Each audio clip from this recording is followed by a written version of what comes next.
Donc effectivement, ce qui nous amène à une autre clé qui est de savoir aussi exprimer ses demandes et non pas faire des exigences à son conjoint, effectivement. Puisque je pense que l'aspiration naturelle de l'être humain, c'est de pouvoir répondre à une demande ou en tout cas de pouvoir contribuer à la vie et de contribuer au bonheur de l'autre. Et souvent, quand c'est une demande, on y accède avec grand plaisir et ça nous donne encore plus d'élan justement dans l'amour pour pouvoir donner à son amoureux la chose dont elle a besoin.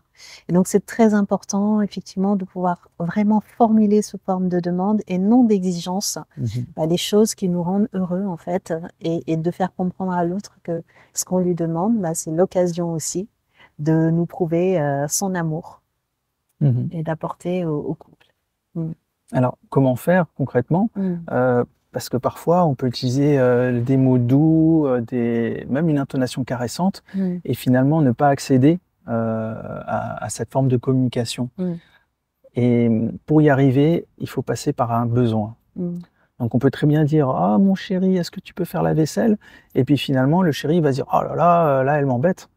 Là, j'aimerais faire autre chose. » Ou « Ah, j'ai eu une journée difficile, j'ai pas la tête à ça. » Alors que si on exprime ça sous forme de besoin, on va dire « Mon chéri, j'aurais besoin que tu fasses ça, est-ce que tu accepterais ?» Là, on se relie à la personne. On est relié aux besoins de la personne. C'est plus une demande qui vient contre soi, mais on apprend ça plus comme une requête pour la personne.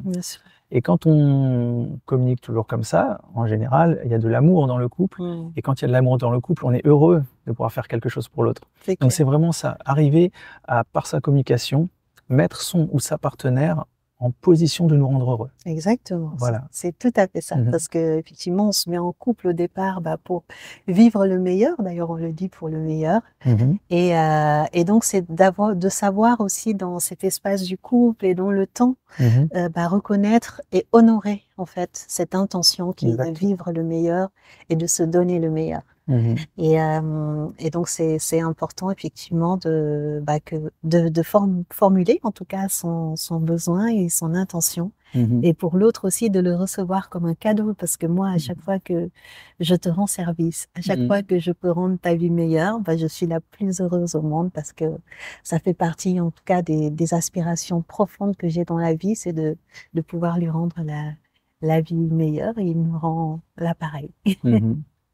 Alors là-dessus, je dois dire que vraiment, Shakti, c'est toi qui m'as inspiré cette intelligence amoureuse, ce savoir-aimer que tu as vraiment en toi depuis toujours, qui m'a inspiré et qui m'a fait comprendre aussi comment accéder à ce bonheur.